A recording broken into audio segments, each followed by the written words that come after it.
Kivji, weather overview. Stuck in clouds right now with the front that came through yesterday. A lot of the rain has been off to our south over places like Philly, Baltimore, D.C. We have seen some scattered thunderstorms from time to time, but the majority of the rain has been to our south with this frontal boundary. Now, this front is going to stick around for the next couple of days. It's not really going to give us any rain. We're going to have to wait until the next system moves through, which will be around Sunday.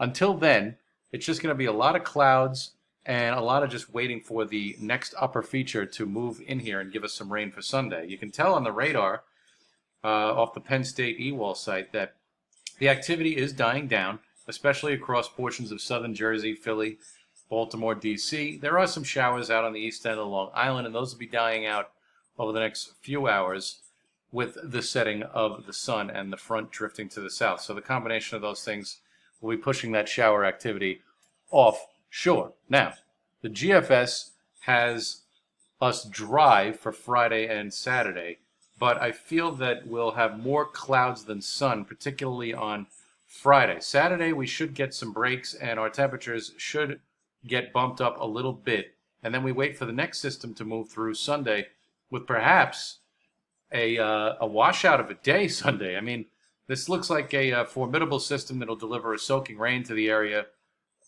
pretty much across the board.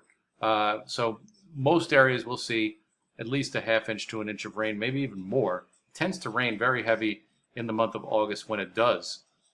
So that's because the atmosphere is so juiced up with the amount of precipitation, like squeezing out a sponge. Now, once this system gets off the playing field, much of next week actually looks pretty decent.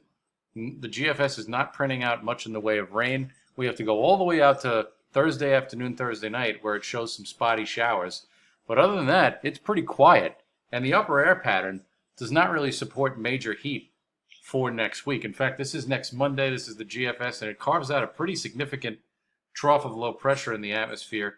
And it's not going to make anything unsettled around here, but what it will do is it's going to keep the heat at bay. And that is a welcome relief with a lot of above normal temperatures that we've seen for the first part of the month. Speaking of the temperatures, Friday, highs around 80 with a lot of clouds. Saturday, we're going to get a little bit of a bump. That's your beach day for the weekend, everybody. Sunday, we knock the temperatures down due to the aforementioned rainfall and just a lot of clouds around with the rainfall, obviously. And then temperatures better on Monday with highs in the mid to upper 80s. Tuesday, same thing. Temperatures going up a little bit. So if you have a 3-day, 4-day weekend, long weekend coming up, hey, have at it, especially Monday and Tuesday once we get rid of the rain. And here we are out to Wednesday with temperatures around 80. So not a lot going on except for the rain chance on Sunday.